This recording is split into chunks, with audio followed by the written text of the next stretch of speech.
Musical Talk, the UK's independent musical theatre podcast.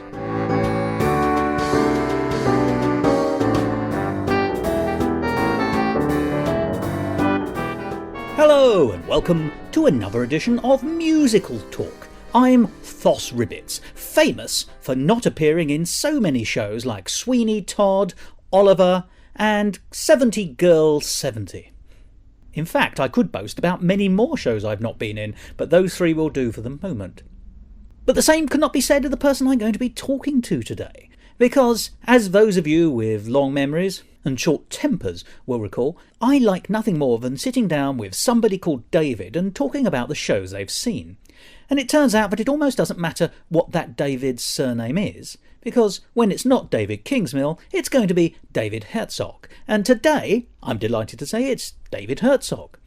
I think I've already wrapped up what this episode's about, so it seems to me it's best that we get on with listening to the conversation. So, arrange to have yourself strapped into your favourite restraining area and listen to this conversation with David Herzog, where we discuss some of the shows that he has seen recently and been in. Musical Talk. David. Hello, sir. I always feel honoured when I get the chance to speak to you because you are a star of our British stage, if I may say. What the heck you say? But also, forgive me, you appear in shows and I go and see you in shows and I love the shows you're in. Thank you, sir. And so today we're just going to have a bit of a conversation about the shows that you've been in and that you've seen and have sort of come across your radar, really, I think. Is that good. fair? Let's do it. Absolutely, let's do it. I think the absolute obvious starting point will be the show that you were in not so very long ago called She Loves Me. Yeah. Which was on in a pub theatre. Yep, the Landor Theatre just above the Landor pub, yeah. One of the respected fringe pubs in Absolutely, London, fringe yeah. theatres in London. Now, I can tell you immediately that She Loves Me is a show that I've sort of loved without ever having seen it. Okay. From my point of view, I was aware of the cast recording from both the British and American versions. There was, because it's been around for a good number of years. Absolutely, since 1963, 64, I want to say, maybe. Right, and it came to London in the 1990s with John Gordon Sinclair in it, I seem to remember. Yep, and Ruthie Henshaw and yes. Tracy Bennett, I believe, as well. That's right. But that's the only time it's really sort of surfaced in Britain as far as I'm aware. Yeah, probably, but I know in America it's just got a huge reputation. It's one of the great summer stock shows, isn't it? And Absolutely. Lots of drama camps do it. So it seems to be much more in the lifeblood of the American I would say so, theatrical youth. Now, let's talk about the show. You were in it, but let's talk about the show before we talk about the production. Sure. Which is, and I think we've touched upon this in previous discussions, that it is an American Broadway musical. And yet it feels absolutely European in idea and sentiment and tone and atmosphere. And it's an odd mixture. It's a gentle, beautiful... Well, it's set in sort of pre-First War Edwardian Hungary, isn't it? Yes, Hungary, yeah, Budapest is where it's supposed to take place. And it has this kind of swirling Viennese atmosphere with a very sweet but very undeniably American Broadway score. So... is that understood? Is that, in America, why is it so loved, I suppose? Right, that's probably the better question. Why is it so loved, I think, is too general a topic to go on. I mean, because like you said, it's fascinating because of where it takes place. The fact it's supposed to take place in Budapest, in Hungary, yet it has this very American Broadway musical theater tradition, which is fascinating because it's a Bach and Harnick score and lyrics. So the gentlemen who are behind Fiddler on the Roof, of course, and Fiddler hadn't been around at that point, so She Loves Me, I believe, was their first hit. But it's also got a book by Joe Masteroff, who is famous for writing the book for Cabaret. Oh, right. So it's got this mixture and hodgepodge of creative talent there. But Cabaret, of course, being a British book about the Weimar Republic, a German environment. So exactly. He has a feel, therefore, for a European attitude. So maybe that's just it, and I'm not sure of like Bach and Harnick's background and their feel, but obviously they've got a great knowledge of what the European sound is as well. So maybe that's the thing. So I've not heard the original Broadway cast recording. I'm only familiar with the London cast recording. And was Barbara Cook in it originally? Barbara Cook, in the American version. That could be. That sounds about right. I'm not sure who else was in the American version, to be honest. But the sensibility is there certainly in the British cast recording, that it's got a very European feel to it. So then to talk about why it translates so well over in the U.S., I think the story itself and the sensibilities of the story and the characters have a very American feel to them, even though it's a European set piece, as it were, I guess. Yes, is the best way to say it. I mean, the thing that feels European is the atmosphere, yes. and that is driven by the performances, the direction of the book. Mm-hmm. And the songs don't, although they are not brash. You know, that's not to say, obviously, Broadway is a huge range of emotions, because it would have to be. It's a sophisticated 100-year-old musical form, isn't it, essentially? More than that, even. But, so it would be silly to say it's brash, but one thinks perhaps sometimes lazily that an American score would be brash. Sure. Well, I mean, one could say that stereotypically or traditionally parallel to this piece might be The Music Man in terms of the sentimentality of its characters. So you have Where She Loves Me feels very European. Music Man might be a nice little sort of like American foil to that. Almost. Well, of course, it's brass bands, isn't it? The American band, Yeah. the Music Man. So that's, you're quite right. There's that naturally gives you a kind of brasher sense, and also he's a sort of sharp-talking. I'm not going to say charlatan, because he actually manages to pull off what he's trying to do. But he is a touch of the shyster in him, I think. Oh, no, absolutely. That's the Music Man. But the whole idea, I think it takes place all around that sort of same time period in what Americans, like what my grandparents used to call the good old days. Yeah. That was that time period where that expression came about. I'll tell you what She Loves Me hasn't got, and that is why it's stronger. It has no cynicism. The story is actually... There are characters within it who are gently cynical. In fact, you played one. Although that's cynical from an observation of human nature and knowing how to respond to it, rather than just generally sort of down on humans. Yeah. But and I think it's that kind of innocent, shall we say? It's set in an innocent time, almost. Exactly. It's set in a... it's a world free from poverty, although there was plenty of poverty at that time. This is it's set in an upmarket perfumier. Yeah. Mr. Marrakesh is the owner. Maracek, thank you very much indeed. Is the owner of the I stand absolutely corrected by you. Yes, Mr. Maracek is the owner, and wanders around the store to meet his regular customers and make sure his staff are okay. So it's a middle-class environment. Yes, so, it is, nothing very much is at stake in real terms. No. And it is, in terms of boy meets girl, quite a simple story. It's boy meets girl. It's not boy loses girl, boy gets girl again. It's boy meets girl. Relationship doesn't go well, but there's obviously something going on there. And let's watch how that slowly cooks over the trials and tribulations of the piece. That's how I would describe it. Absolutely, because what you have essentially then story-wise is a man and a woman who've been corresponding with each other through what used to be called a Lonely Hearts column, which you still have. Pen pals. Pen pals, and what would be the modern-day equivalent of dating websites, as it were, wouldn't it? So they've secretly been writing to each other and falling in love with each other's penmanship and their good handwriting and their good writing skills. And their mutual love of literature. And that's right, their love of book reading as well. And so then they meet each other in the flesh without realizing it in this perfume shop and absolutely despise each other. Which I'm not sure if that conceit had been used before that as commercially successful. Do you know if that had been used properly before? I mean, obviously it was based on an original Hungarian play. Oh, was it a play? It was a play first called The Parfumery. I don't know enough about it, I must say. Yeah, but I'm not sure if that actual conceit of not knowing each other or secretly falling in love with this image idea, maybe one could say it's sort of Pygmalion in its structure as well, perhaps. I don't know. I'm just trying to think if there's... I know what you're saying. It's the... well, actually, it's not quite the same thing, but there's a touch of Cyrano de Bergerac in it, isn't there? Yeah. Where actually someone is... In that case, it's being done on behalf of someone else, but it's the duality of the person against their personality. Yeah. And if one is shielded slightly... are you getting the full dichotomy of a human being? Yeah. Gosh. However, I think, the note is sweetness. It's lovely. It's charming. And these are all, these words can sometimes be seen as sort of damning, but actually I think the very fact that it sustains its souffle so perfectly that it's lovely. It's one of the reasons I've always liked the soundtrack, the score. Because even when you haven't seen the book, there's something charming about it. It is. And then when you've seen the piece, it comes together even better. Okay. So you were in it. Mm-hmm. How was it received? What was it like being in it? Because your character is one of the other shop assistants in the Parfumier. Yeah, I was one of the shop assistants. It was hard to sort of gauge, sort of from that perspective, which is ironic because that was the name of the one song I had was called Perspective. But to be on that side of the curtain was bizarre because I'd never seen the piece performed live before. I'd heard the cast recording, and that was it. So I had no idea visually how this was being conveyed to the audience.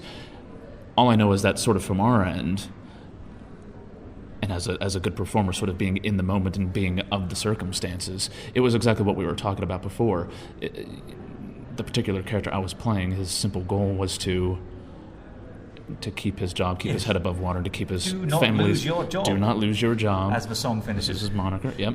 And to keep his family circumstances as good as they could possibly be, which would have been easier for that sort of time period, perhaps, than maybe today or other time periods. But it's such a simple premise, and I think the simplicity of my character's journey in that's all he literally has to worry about during the show. I think that simplicity runs throughout the piece, and so that's sort of what my perspective of the show was that the times were so simple back then. Yeah. I didn't have much to worry about as a character, but the stuff I did have to worry about, it was sort of easily manipulated because of the circumstances. Well, I like your character in it, and I very much enjoyed your performance and interpretation of the character, because you're one of the people who spends a lot of time watching what's going on. I do, yeah. And you're also avuncular, and you're friends with the hero, if you like. So, you're, and also you have a dynamic within the plot, in the sense that you are responsible. It's been around for 50 years, so this is a spoiler, but I'm hoping it's not going to ruin it for anyone. You're responsible for a letter suggesting that something is happening, which is germane to the plot. It drives part of the story. Yeah, it's a catalyst for the plot, and he's also the one who convinces the lead male to, take a deep breath and go meet the girl you're supposed to be meeting. So he's a catalyst in an awful lot of ways, which was good fun.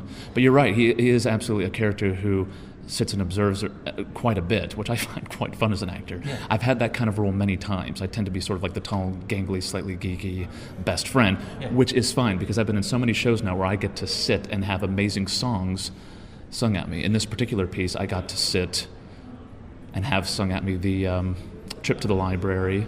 Yes. I also had sung at me the quite a few songs actually, including Tonight at 8. Tonight at 8 was the other piece.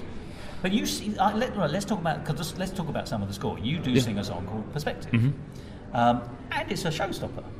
It's one show. It's one song. Literally, It's not integral to the plot at all. It's just the first time I heard it, that was a very charming song. Just quirky and funny, really. It's a cute song. Yeah, this is the one where you're sort of, it's the relevant significance of the individual, and the universe is filled with these many millions of galaxies and planets, and therefore it doesn't actually matter what we do, and you've got your one aim, which is not to lose your job. I'm underselling the song, but it's a wonderful song.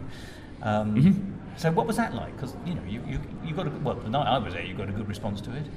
It's just a bit of a workout because we were playing with the blocking. Because it was. The nice thing about director Rob McQueer, who's in charge of the Landor Theater and all the pieces that go on there, he's very good at sort of playing with the actors to sort of naturally find the action out of the individual scenes or numbers. And so for that particular one, he said, let's just start it and go with it and see what happens.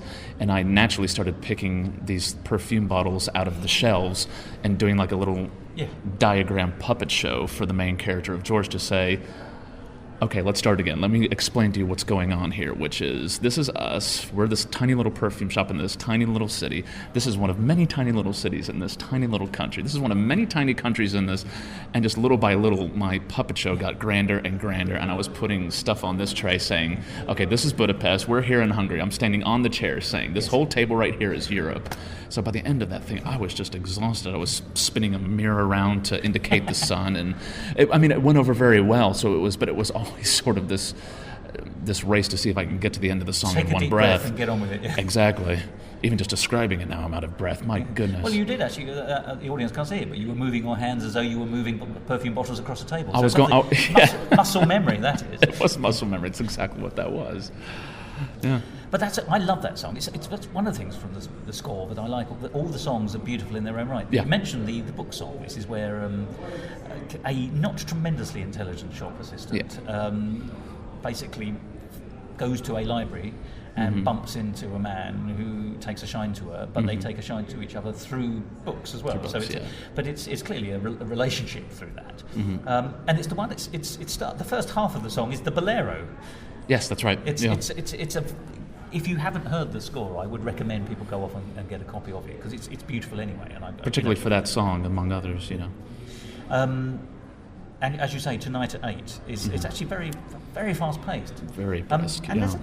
What do you think of the lyrics? Because what I like about the piece is actually because it has this sort of charm and sort of, I was going to say Viennese, which is not Budapesti. I don't know if that's is that an understood adjective? Budapest, but it has that kind of charming fin de siècle feel about it. Yeah, absolutely. I'd agree.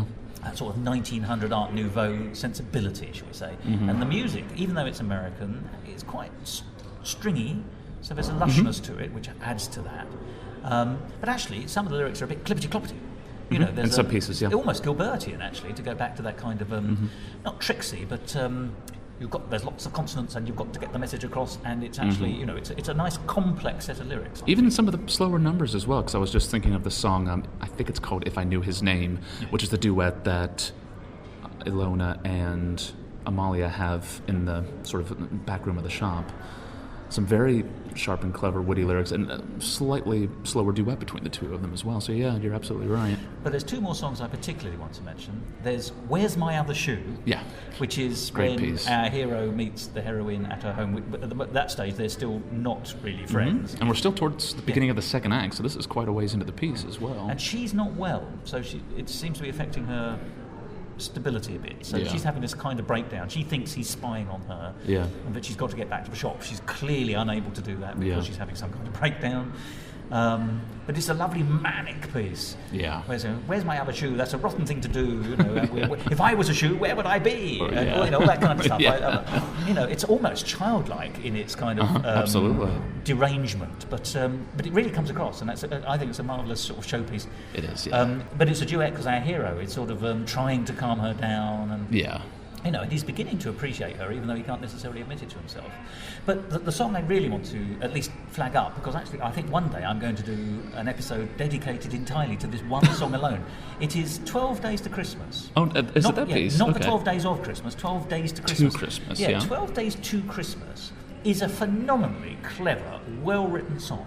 Yeah. Would you like to describe it, and then I'll tell you what I think is so wonderful Sure, about it's it. a crazy piece, because really, I didn't remember that one from the cast recording. I don't know why. The two songs that I remember from the cast recording were Vanilla Ice Cream, easily probably the more popular song from the piece, and A Trip to the Library as well. So you have the 12 Days to Christmas is at the very end of the piece. So a lot of things have reached their conclusion. Sort of the bad guy has sort of taken his leave. The main couple have fallen in love. They haven't quite revealed the circumstances as to how they got to fall in love, but they have. And so it's towards the end of the show. It's Christmas. So it's literally 12 days to Christmas time, and it's the customers coming into the store and frantically shopping for their last 12 days to Christmas at a nice, steady, even pace for the first verse, isn't it? Yeah. So then the shop door closes. It opens up again a few days later, and it's now 9 days to Christmas. The tempo speeds up a little bit more because the customers are slightly more frantic and trying to get things taken care of. And also the lyrics change as well. We were able to memorize the lyrics for that because they change with the circumstances. Yeah. So you have 12 days to Christmas, plenty of time to do your Christmas shopping. By the time it switches to 9 days to Christmas and the tempo picks up, it's just enough time to do your Christmas shopping. Then it moves on to a few days later. The tempo picks up again, and it's now 4 days to Christmas, and everybody's sort of running around with their heads cut off, and it's now barely enough time to do your Christmas shopping. By the time it finally gets down to 1 day to Christmas, people are literally running around, people are being thrown out of the store for being a pain in the neck. Me and a couple of the other store clerks were throwing bars of soap at each other and stealing orders from each other's table. So it's a melee and a fracas. I don't know that I've seen anything like it at a piece before, but it's good fun. It was good fun to learn. It was good fun to be in as well. But that's the conceit of it.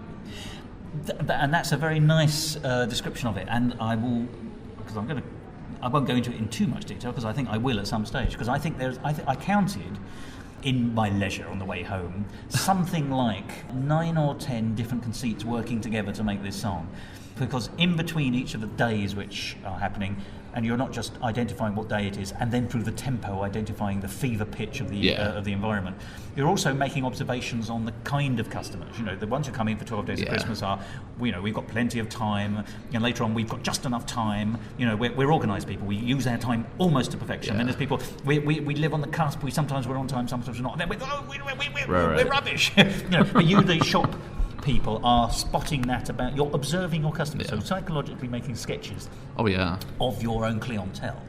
As I say, what I love about it is it's a song where the tempo is really important because it has different tempos within it.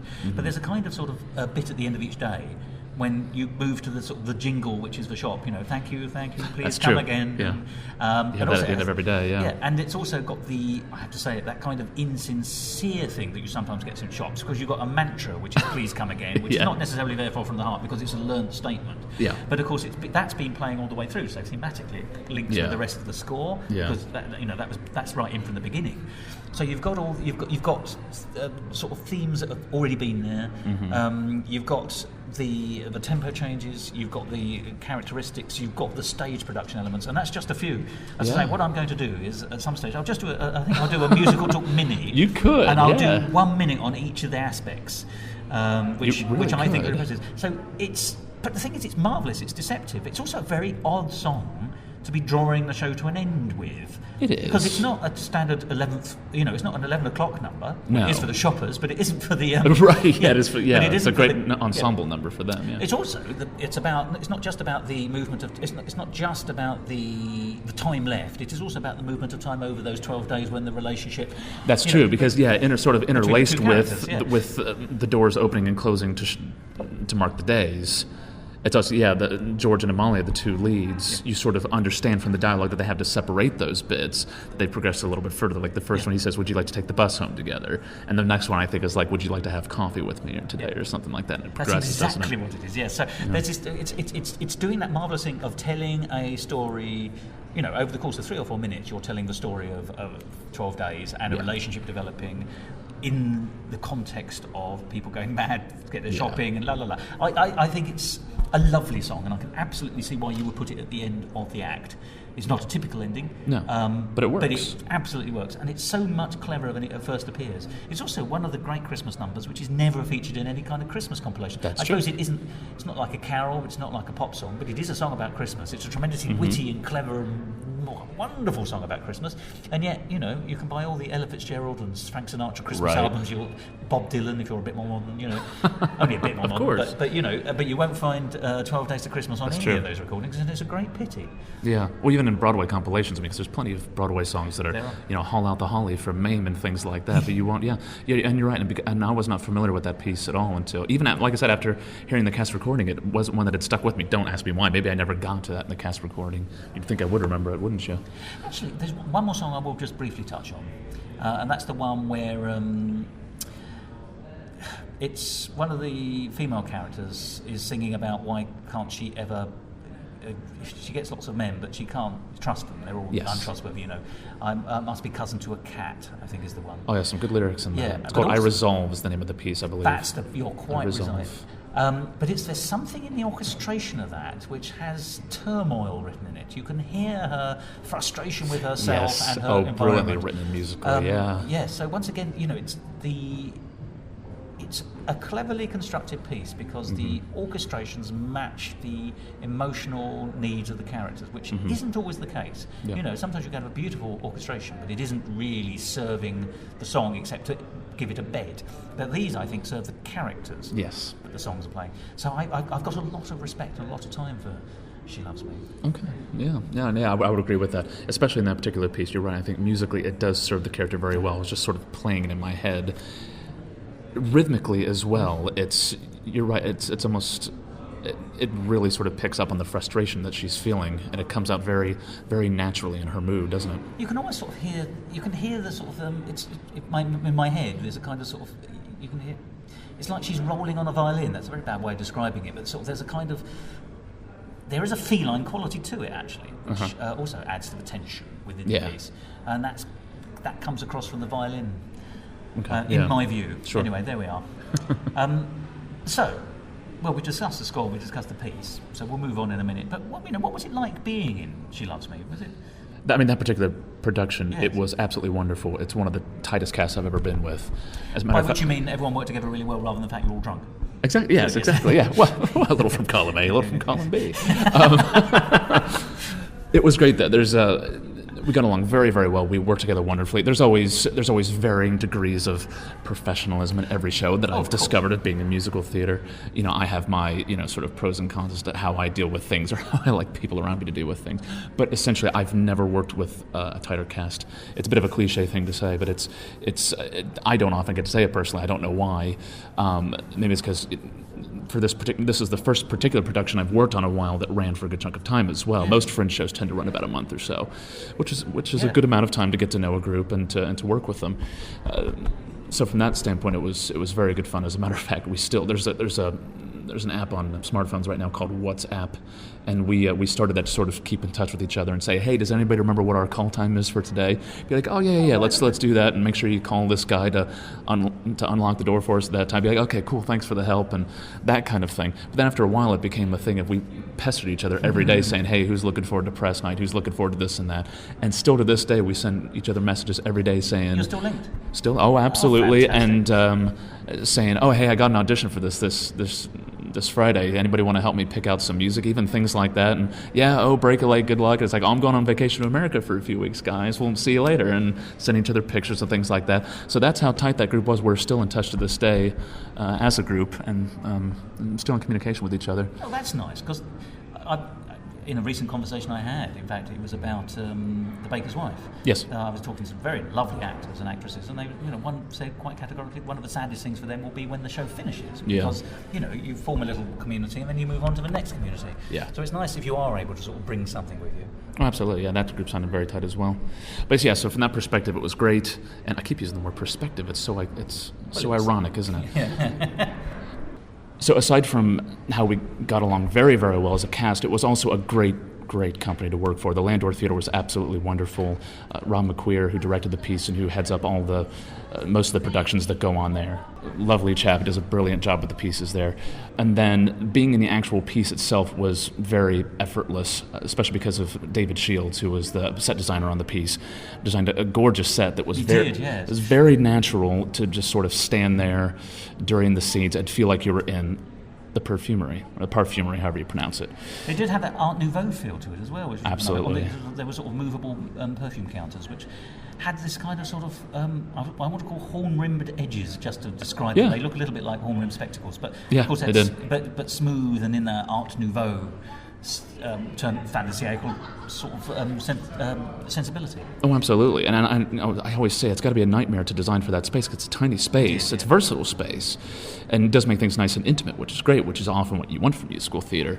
But David Shields, and he was nominated for an Off West End award for his work on it. As a matter of fact, it was so good, and he basically made a very versatile sort of spinning and moving set, which was essentially just a conceit of several spinning tables that you sort of spun around and moved off to the side when you went to the outdoor scenes, and you turned the perfume stands and shelves around to form sort of the doorway entry to the shop and that kind of thing. But it made the job so much more effortless to be on the stage in that piece, to really feel like you were in the perfume shop and amongst the action. Yeah. And that's just the intimacy of it. It works really well. Yeah. But he wasn't the only one nominated for an award, I think. No. I mean, the entire show was nominated for Best Musical, and our two leads were nominated as well. So I think you can all take some credit for that, though, if you don't mind me saying, because it was a lovely show. Absolutely. No, yeah, we were thrilled with the response we got from it in terms of the Off West End Awards, and just got a great feedback from everybody. And that's, at the end of the day, that's all you want. Our job is to entertain. Yeah. So you did that in spades, if I may say. Thank you. Yeah, it's good you fun. Came out smelling sweetly, which is entirely as you should be when we're working in a parfumery. Well, most of us. Well, I can't speak for everybody. I certainly can't speak for myself with that. Oh, stop! As a sweaty show. I was hugely impressed by your performance, actually. Thank you. Yeah, you were cast iron, if I may say. That's meant positively. That's a good pun as well. So, but the Landor has gone from success to success, because actually immediately afterwards there was another musical in, wasn't there? So right now at the Landor they have, at the time we're recording this, so it's an original piece. It's called The Clockmaker's Daughter, and it's by a team called the team of Webborn and Finn. I hope I'm saying Michael's name right. And it's Michael Webborn and Daniel Finn are their names. No, Michael, he came and visited us with She Loves Me quite a bit, because of course while we were working on She Loves Me, they were going in and working with Rob McQueer at the Landor and sort of sewing up plans for that to be the next piece. So we know him very well. So can I just say, a musical called She Loves Me Quite a Bit would have a very different resonance, wouldn't it? Is that what I said? But you said it in that she came in. Sorry, he came in to see She Loves Me quite a bit. Oh, I see. So quite a bit is connected to the other part of the sentence. No, it's fine. I just destroyed your pun. I'm so sorry. Thank goodness for editing. Oh, yep. But the piece is, like I said, it's an original piece, and I should start this section off by probably saying personally, I'd love to get your thoughts on this as well. I'm not sure if I've said this on the podcast before or not. I am personally not fussed with the concept of original musicals. I think the term original musical is a bit overrated in my opinion. Well, they all were once. Well, right. In the sense that nowadays people sort of clamor for, not enough original work on the West End, not enough original work here, not enough original work there. When I stop and think about my favorite composers like the Rodgers and Hammersteins, the Lloyd Webbers, the Stephen Sondheims, and how the vast majority of their work are all adaptations. We don't think of Rodgers and Hammerstein as being adapters, but they are. Oklahoma being an adaptation of a play, a cowboy play. Carousel being an adaptation of a play. Sound of Music and King and I being adaptations of true stories. And people sort of stop and think, that's a good point, but they don't think of them as adaptations because they weren't adapted from popular material. So this is original musicals in the sense of original narratives? Original narratives, not based on any original source material whatsoever. And I think people sort of often confuse it, I think, with the sort of barrage of film musicals, which some are good, some are bad, some are great, some are just sort of okay. I think people are sort of exhausted from that notion. I personally am not.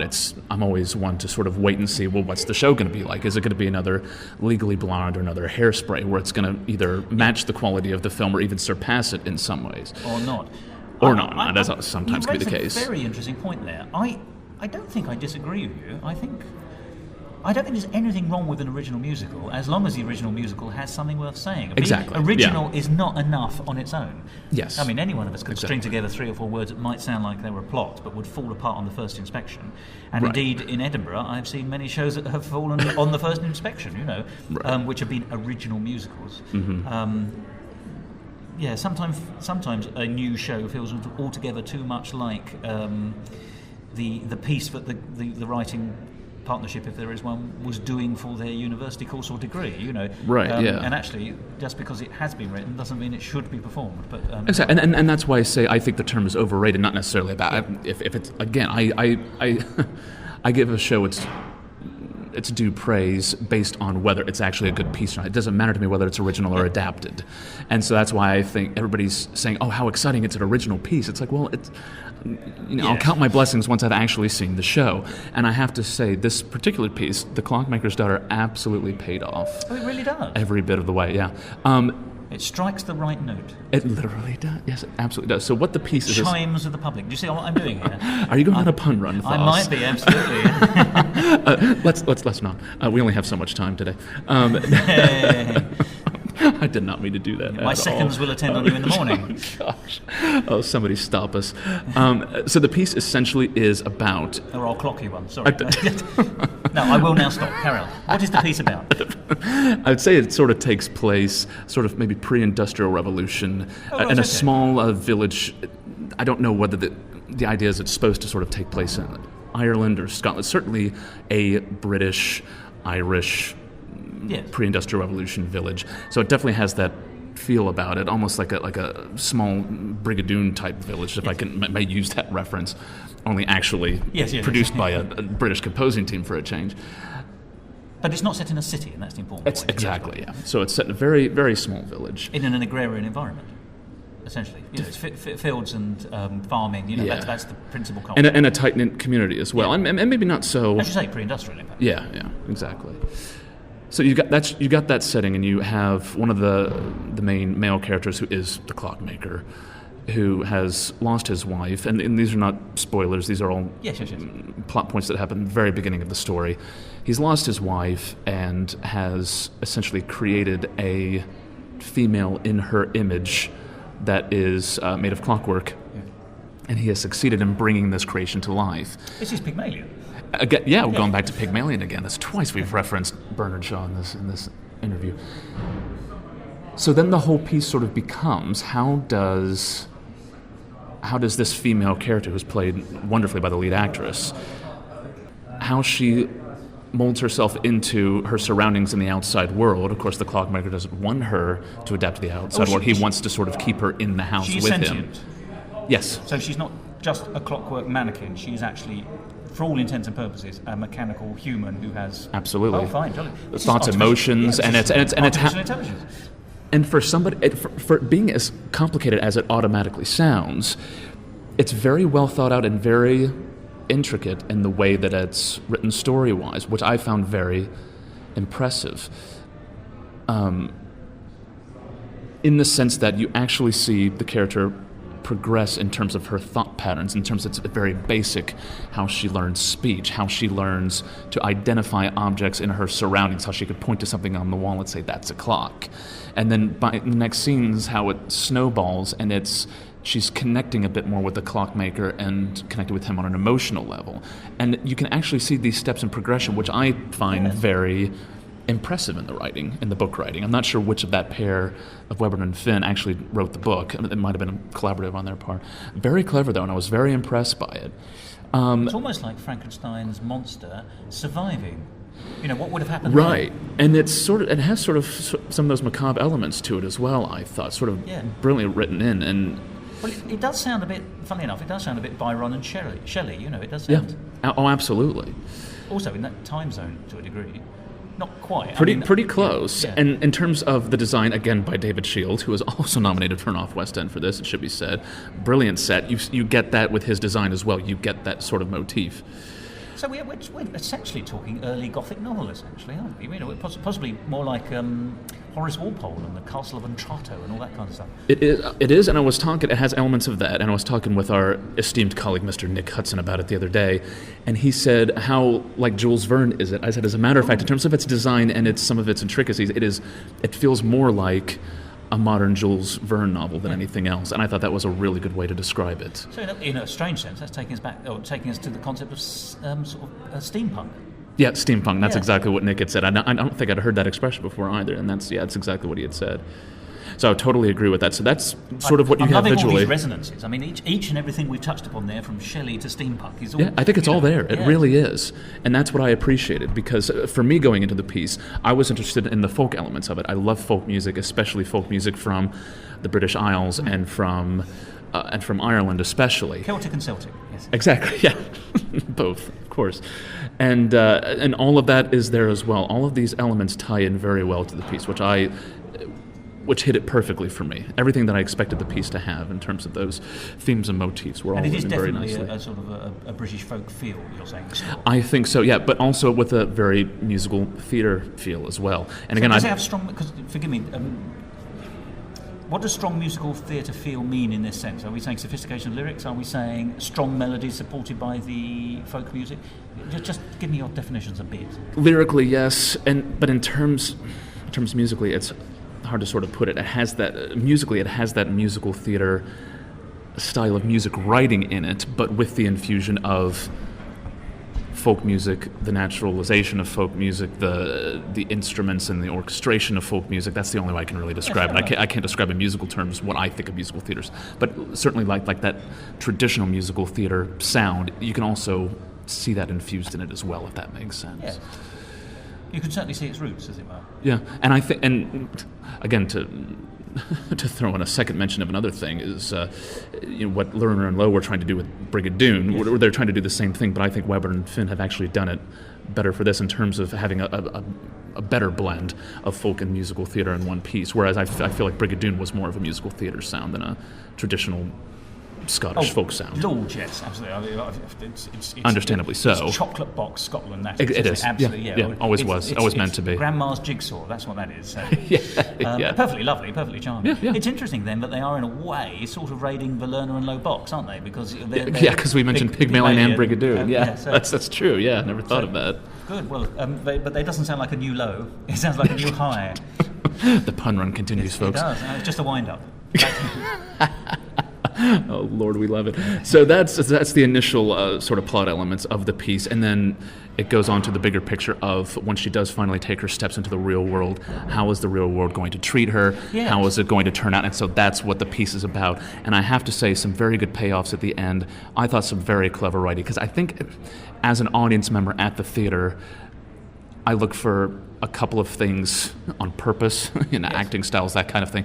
But I look for certain things sort of not on purpose, which is how into the story I am, how much I'm following the story, and how much do I find the story is clever, and not just a cookie cutout of other stories. Engagement levels here, really, aren't we? Absolutely, engagement levels, but also how much it's engaging me mentally. I personally love the kind of pieces that sort of turn the plot on its head, have nice, lovely little twists that you aren't expecting, and that piece has quite a few of them.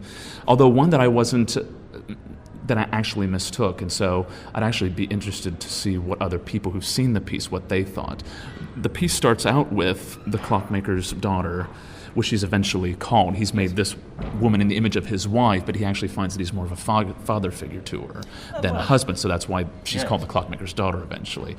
It starts with her sort of in a frozen statue position, and a present day crowd of this village sort of gathering around her and looking at her saying, I wonder how she got that way, kind of a deal. And then it flashes back. So then there's a brilliant moment towards the end of the first act that I got so excited about, and apparently I got the whole thing completely wrong. But I'll explain why that's fine. It's essentially the clockmaker himself has threatened to keep the key that he needs to wind her up to keep her alive if she keeps going out and hanging out with the local villagers. And so at one point you see her at the end of the second act in this wonderfully joyful wedding scene, a beautifully written wedding scene, if I do say, very joyful, excellent choreography as well. And it ends with her sort of joyously hopping up on a table and posing like the statue does at the beginning of the show. I got very excited because I thought, I know exactly what's happened. She doesn't have the key. She's wound down. She's going to be stuck there for all eternity. And the second act is going to open with the villagers panicking and saying, what the heck has gone on with this woman that we thought was real? Turns out that wasn't the conceit at all, which was absolutely fine. But that's good, isn't it? Because if it was obvious, that's the thing. thing. It would be much less interesting. It's the fact that it leads its viewers down a sort of, not a garden path, but lets you think one thing, and then it's twisty-turny. Which, that's why, like I said, that's why I think it was okay for me to sort of think. I think I was the only person in my group that actually thought that that's what was going on. I think it was completely led astray. But that in and of itself is a good thing. There were already enough plot turns and lovely plot elements in the piece already to sort of get my mind sort of thinking that way. And eventually there were similar payoffs like that in the second act anyway. So I was still, even though the second act opened and she was still fine and it was still in that time period, I was like, oh, okay, she's fine. No, we're good. You picked up on some resonances which were going to... Exactly, yeah. So it was absolutely fine. So there were eventually some payoffs anyway, as it were. I mean, as you're describing this story, although it is set, say, 200, 300 years ago, it's essentially a science fiction story, isn't it? Because actually, if this, I even in the last couple of weeks, there's been something on television in this country about the latest versions of sort of Japanese robot androids, which have been made to look like humans. At what stage does a robot, not necessarily with artificial intelligence, but a robot which is programmed but looks like a human, when do we start feeling comfortable assimilating that person? In this case, I think the dramatic concept was that they would be a servant. A housekeeper or an au pair or something. Yeah, like you're that. right. I have seen that. So, now, and this is not a million miles away from that. It's actually an investigation into what makes humanity as well, isn't it? Yeah, exactly. That's exactly and what science fiction is supposed to be, when it's at its best, returning a distorted reflection of reality in order to tell us some truths about ourselves by looking at things from a sort of obverse way. If that makes absolutely, sense. yeah. And that's exactly what this piece is trying to get at, I would say. So. you would recommend this? Yeah, absolutely. And I'm hoping that this show has a future, and it definitely could.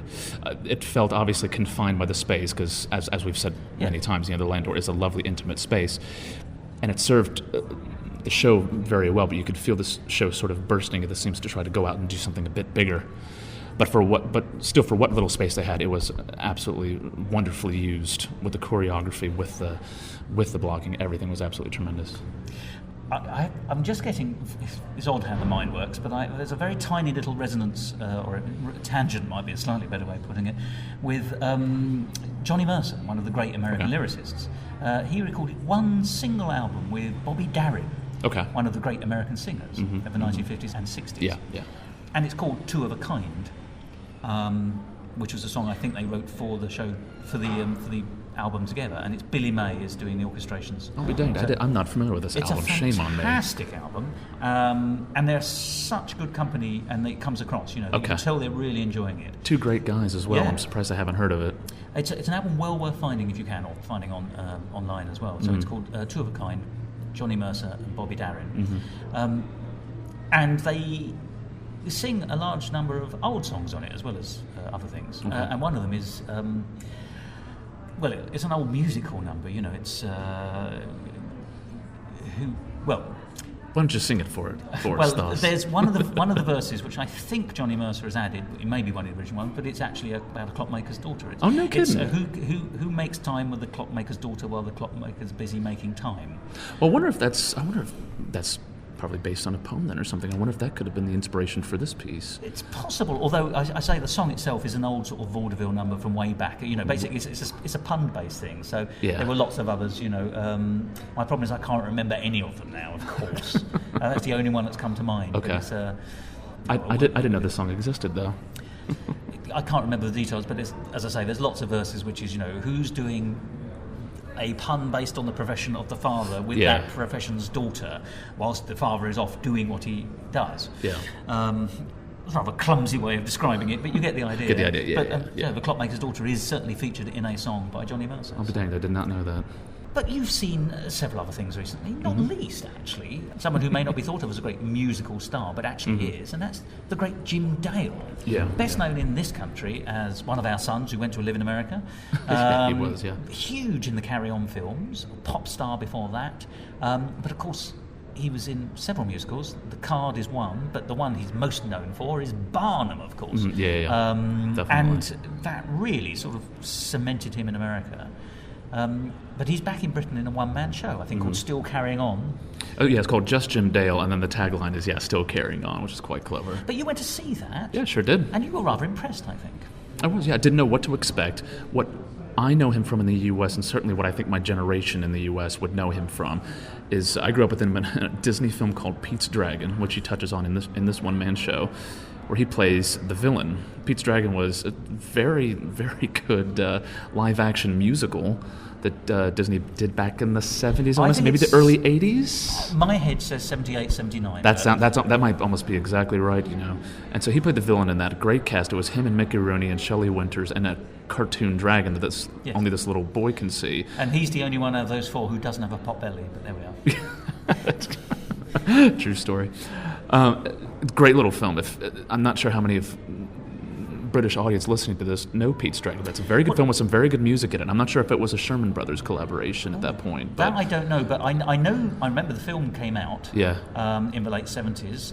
I was a boy in the 70s. Yeah. We didn't see it at the cinema, but the thing I remember it from, it was actually one of the very first Disney films that was released on this newfangled VHS video recorder thing that people were talking about in the early 80s. And so we saw Pete's Dragon because in those days, people didn't buy videos. You went to the hire shop and you hired them. Right. And so I remember, I think it would have been about 82, 83, something about that time, that me and my younger brother poodled off to the new video library down the road and took Pete's Dragon out. Amazing. So, do you remember it at all? I remember, the thing I principally remember is that it's a cartoon dragon on a real-life film. Okay, yeah. I do not remember much more about it. I think my brother was rather more into it than I am. He's just that bit younger than I am. Okay. And it's not remembered, is it? No, not in this country. In the U.S., I think certainly people would know of it, certainly my generation, or they grew up with it and they remember it very well. My brother and I certainly do. The supreme Disney film of that era, by the way, was The Rescuers. There you go. Yeah, and it's exactly the same time period. I'm not sure if it was on the hit parade here. It certainly was in the U.S. The song "Candle on the Water" by Helen Reddy is a song from that film, and that was very popular in the U.S. at the time. Oh, right. So that might ring some bells with some people. So he was in that film, highly recommended film. So I also knew him in the U.S., and other people from America will know him as he's the voice of our Harry Potter series. So he will have read The Sorcerer's Stone, whereas Stephen Fry, of course, would have been reading The Philosopher's Stone and the subsequent series here.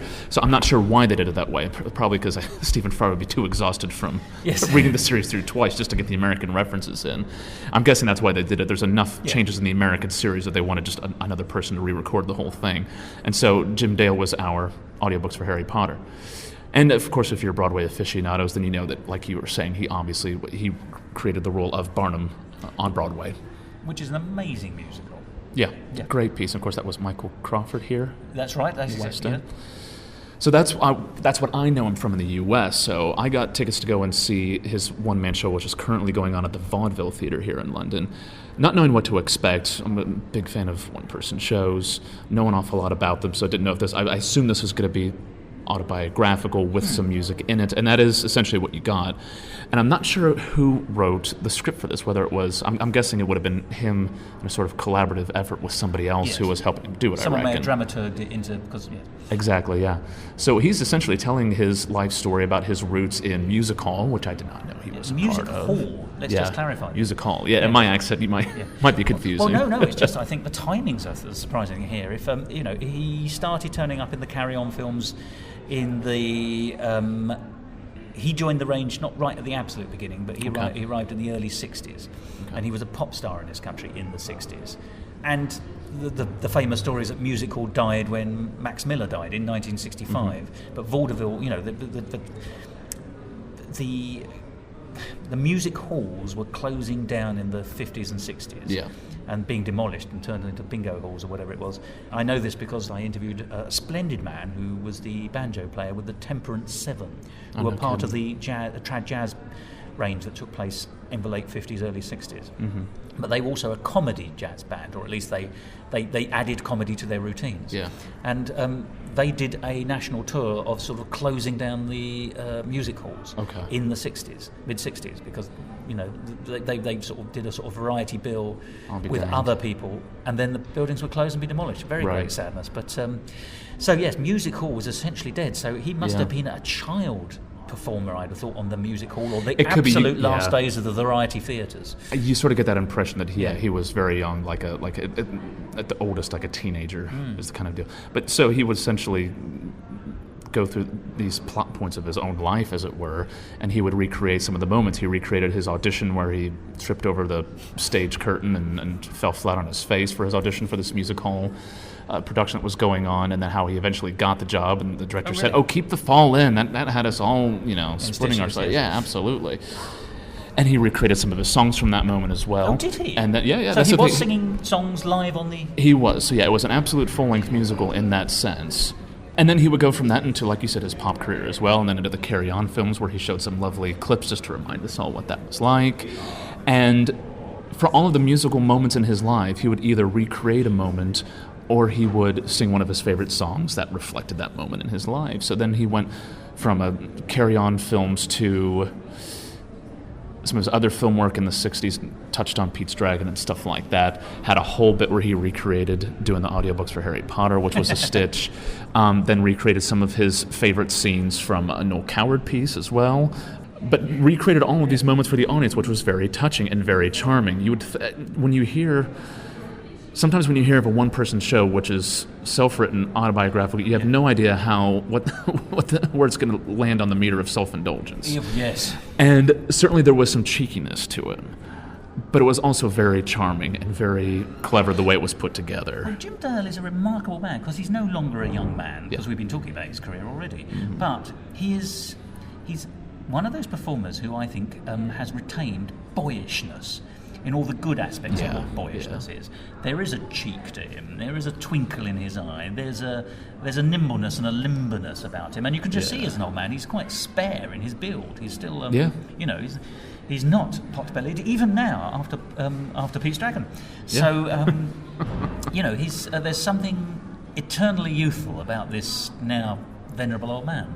Yeah. And that's actually always very appealing as well, I find. Enthusiasm and youth are often intertwined, and enthusiasm is a very attractive characteristic. Yeah, and that comes through very well in this piece as well. And he obviously makes jokes about his age and his agility as well, even though he still does quite a few tap numbers in the piece, which is very impressive, to a very good standard in my opinion. And but then he also threw in a joke when he was going over the section that dealt with Barnum. Yes. What's the name of the patter song in Barnum? Do you know it off the top of your head? The title of it? Coming into the 2 cents to come in to see the It's the museum. Yeah, that's the one. And he said it's a very, very quick patter song. And he's like, and of course I'm too old to sort of go through it at full speed. So here I go. And he sort of did it at a regular pace so you could hear all the lyrics, which he said that was the point of doing it at that speed as well, so you can actually hear some of the clever bits and the clever rhymes that I'm talking about. But as it went on, the piano player started speeding it up and did this jolly thing where he made it, he brought it back to the original tempo anyway, and he still did it, and everybody gave him a big round of applause for getting through it. So it was all very quite charming, while still sort of poking fun at the age a little bit. And once again, we're back. I know we always mention it, or rather I always mention it, but we are talking Gilbert here, aren't we? It's absolutely a Gilbertian lyric, that one. Absolutely. Yeah, that's tickety, tickety, tickety, tickety. We owe the patter song to him, don't we, really? I think we probably do, yes, absolutely. But some actually feel like they could be the song he wrote if he was still alive in the 1980s. So obviously Barnum is the big high watermark of his musical career. But absolutely. I'm so interested in this idea that he did music hall as well. Can you remember any of the songs he sort of identified to recall that? Well, sure. Yeah, that might be other than the patter song that he did from Barnum. The only one, because I'm awful at remembering songs from shows, but I think you've seen and done a few yourself. Yeah. I've got so much stuff clogged in this massive noggin of mine, you see. It's really hard. I believe it was called "And Her Mother Came Too." Is that right? Is that the right pronoun? Mother Came Too. Yeah. That is an Ivor Novello song. And I think it's from the very early 1920s with lyrics by Christopher Hassel. Okay. And the conceit of that, the way I know the song, it's about a young man who wants to go out with his girlfriend, but they can never be alone together. I seem to be the subject of a cruel jest. It dogs my footsteps with the one I love the best. We never get the chance to be alone. Something like that. But of course the mother always comes along as a chaperone. But exactly. But the song has all these jokes in. She's talking about his girlfriend. She loves to sit on my knee. And her mother does too. Yeah. And, we dine at Maxim's and her mother comes too. How large a snack seems when her mother comes too. It's a great song. It is, absolutely. I'm a sucker for stuff like that. But that's an old song, so that would have been written well before he was born. Oh, yeah. And that was the idea, because the way he told the story was he accidentally tripped over the curtain iron on his way in for his audition, and the director loved it so much, he said, keep it in. And so his act sort of naturally became this sort of... bumbly. Trip over yourself, physical, very much a physical comedy act that he turned it into. So they said, well, just do any old musical song. Do And Her Mother Came Too. And then sort of walk off goofy at the end. Because he was, at this point, he was very low on the bill. And they would show this brilliant projection of what the original bill looked like. And there was, James Dale at the bottom, or whatever it is. Whatever his name was. Yeah. Something like that. Good Lord. So very entertaining, very cool. So I do remember that one. But you've been making good use of your time, because you've been to see another musical, which I think at the moment, at the time of recording, is still in previews. Should still be in previews, yeah. Which is... Yeah, I went and saw Bend It Like Beckham, which is, of course, based on the popular film with Keira Knightley. Yeah. That came out a good 10 years ago now. Once again, another British comedy film, really. British, I would say a British-Indian comedy film as well, because the writer was Indian British, and majority of the cast were as well. And I don't know what kind of reviews I got when it first came out, but it was certainly very... The film? Yeah, when the film came out. It was very well received. It really was. And I remember seeing the film and being very taken with it. And it was very popular in the U.S. Of course, I was living in the U.S. at the time, and people loved it over there. I'm guessing it was a similar reaction over here. And yes, except on this side, everyone understood football. You mean soccer? Come on, get with the times, I've read about it. I have no idea what that is. So, as a matter of fact, they thought about at one point calling the film Hammer It Like Ham. because they thought that people in the U.S. would not know who David Beckham was. So they said, as Mia Hamm was the popular, it is still one of the more popular female, she is the most popular soccer player in the U.S. And it's a woman. Who is American. And yeah, she's female. Fantastic. Yeah, of course, yeah. It's marvellous. So, but they were like, that might just be, we don't know if we could rewrite the entire script to make the two female characters, instead of talking about David Beckham, talk about Mia Hamm. So they're like, I'm pretty sure it was called Hammer It Like Ham, but I think they hated the title too. As long as it's not called Bung It Like FIFA. Or lovely modern reference. And but no, they kept the title. As a matter of fact, I don't think they changed anything for the American film, which I always quite appreciate. And if the story is up to it, it shouldn't need too much. Yeah. Exactly, and I don't think they need to change too many British things for American audiences because we grew up with Flying Circus and Holy Grail. I think they didn't have to tweak any of that for us. I don't understand. I understand why they changed things, but I don't think it's necessary. But it's not really about football. Football is one of the driving forces within the piece, but it's not. You don't need to know how football works to enjoy the film. Exactly. I mean, I've lived in Britain all my life, but I can tell you that I know nothing about football. It's 22 men kicking a pig's bladder around a field. I know nothing. What have you been watching? But yes, pig's bladder of the day. I need to check that website out. It's Oh, now you've just made it sound sinister and wrong. So yeah, the film was obviously very popular. So they've done a musical adaptation of that, and it stars Lauren Samuels, who is of Over the Rainbow popularity. Well, initially, she's gone on to do many things since then. Which people who may not remember now was a sort of a television reality talent show for people to then take the role in the then forthcoming stage production of a musical version of The Wizard of Oz with extra songs. Does that make sense? Yes. Cool. Yeah, and that's why no one remembers it. It's too long a sentence. Exactly. Yeah, it's a heck of a marquee they had. So yeah, she was part of that show, but she's done many things since then. She's a very accomplished actress in her own right. And the gentleman who played Anthony in the film version of Sweeney Todd plays the football coach in that. Then. Oh, does he? So those were the names I recognized. I recognized a couple of other names. I'm terrible with names, so forgive me if I don't have them off the top of my head. And it was directed by the same woman who directed the film. And so I reckon most of the elements of the screenplay were also a part of the book for this as well. So I suppose the question, it was in preview, so one doesn't want to say too much, but how did it work for you? Was it successful? What was the feel of the score?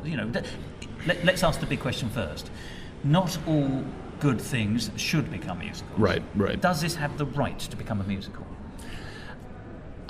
I can understand why they thought the film had elements to be put on stage.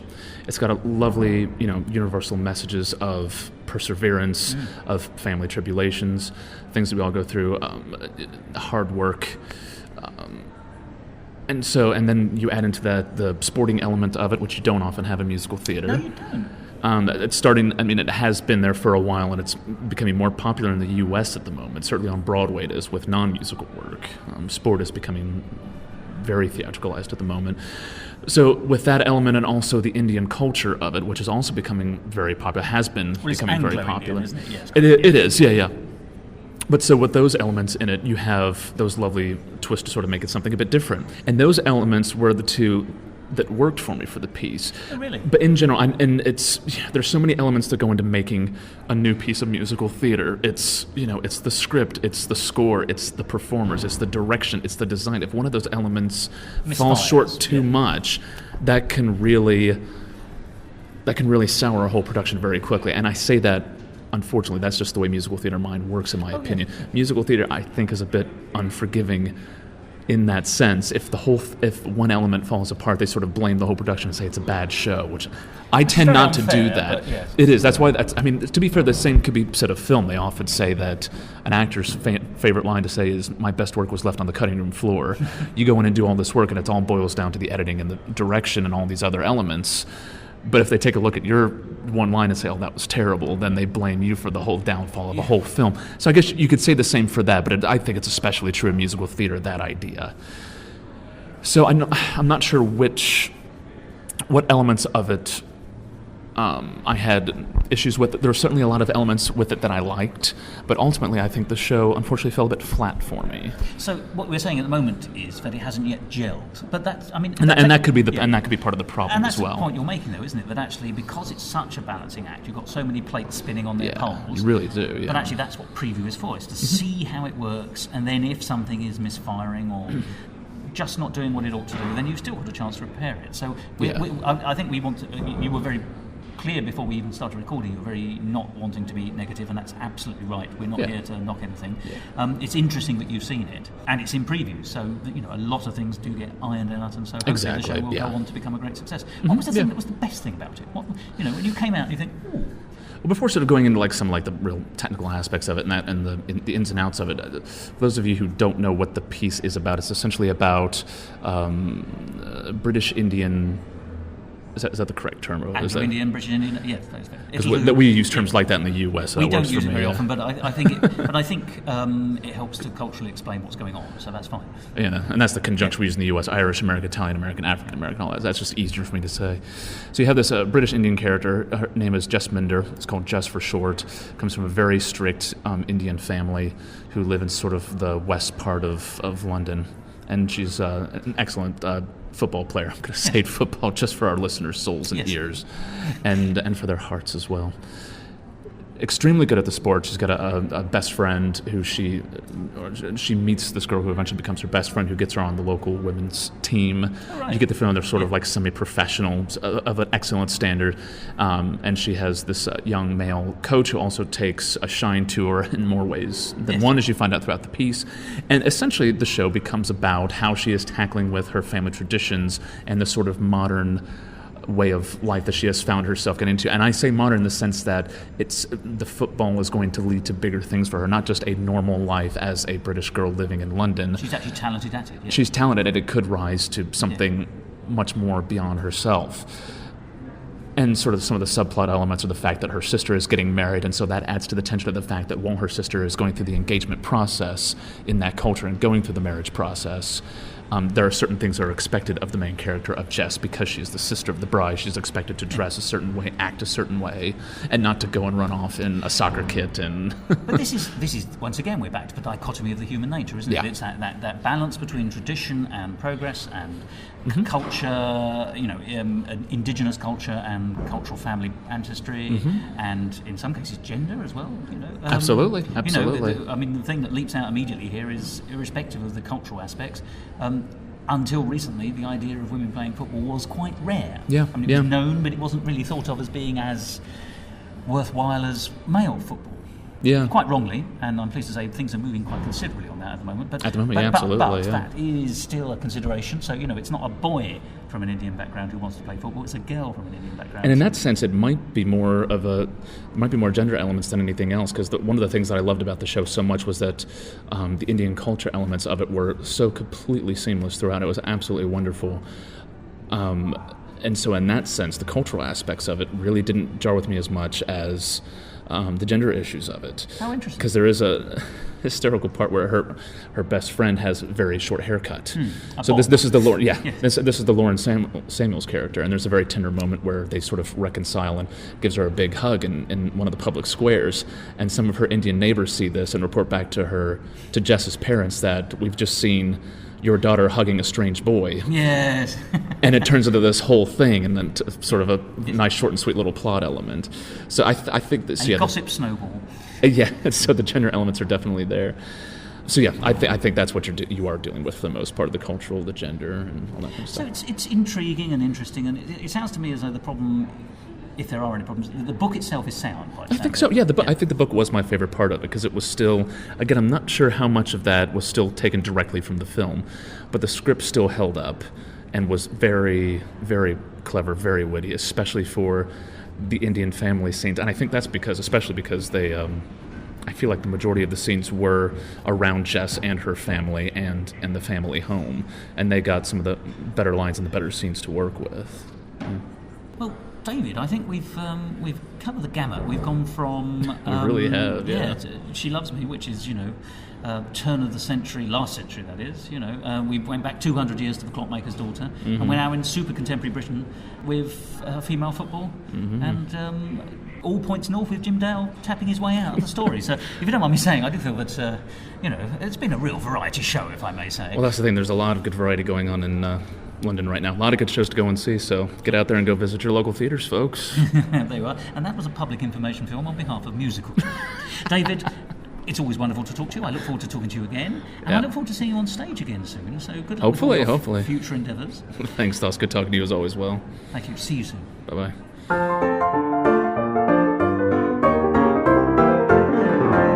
Musical talk. There we are, the lovely David Herzog. It's so nice to speak to someone who's in the business of performing, because they do bring a completely different view to what's going on, I think. So I hope you enjoyed that little trawl of recent London musical theatre. And wouldn't it be lovely to have Jim Dale back in the West End stage, appearing in a, speech marks, proper, close speech marks, musical show? Well, we seem to be steaming towards the end of this episode. But there is time, I think, to tell you about a show which is on this week at the time of broadcast.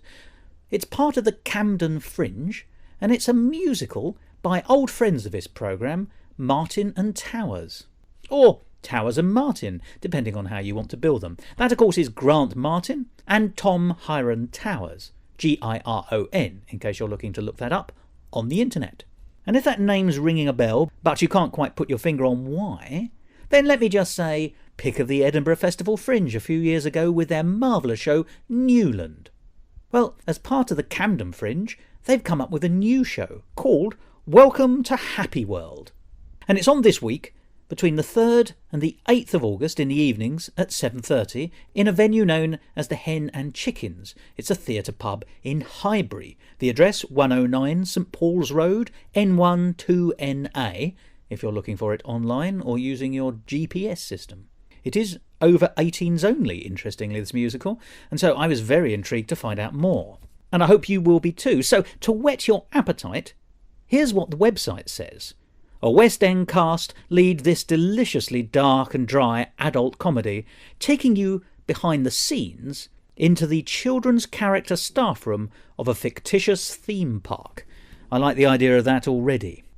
The website goes on to tease us even further by making reference to dysfunctional characters. And with dysfunctional characters comes drama and often comedy. But I think we can be assured that with Tom and Grant, we'll get an absolutely excellent show. I'm going to go and see it. Why don't you come along too? Welcome to Happy World at the Hen and Chickens Theatre Pub in Highbury. Well, that's it for the time being. There's no point in wasting everybody's time. Oh, I'm sorry, I just did it again there. What a lovely gap. But if you like that gap more than the rest of the programme, you're in luck, because any second now, all there will be gap until the next episode in a week's time. So to usher us into that by way of overture for that long-awaited hiatus, here's me saying goodbye. I'm going to do it now. Goodbye.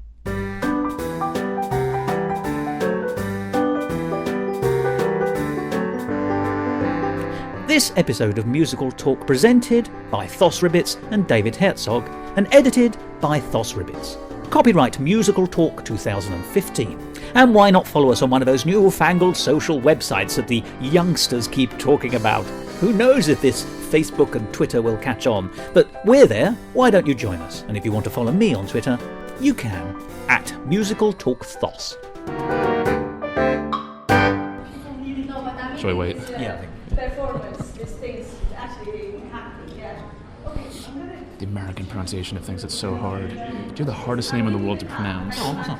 It's Gemma Arterton. Gemma Atherton.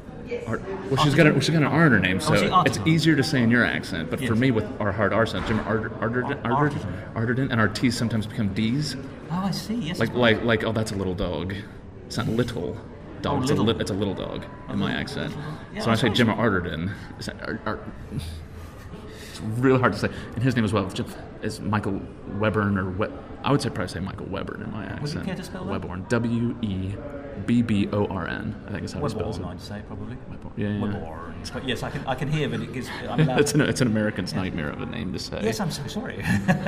like Worcestershire and stuff like that. It's like, oh, give me a break. It's like, that's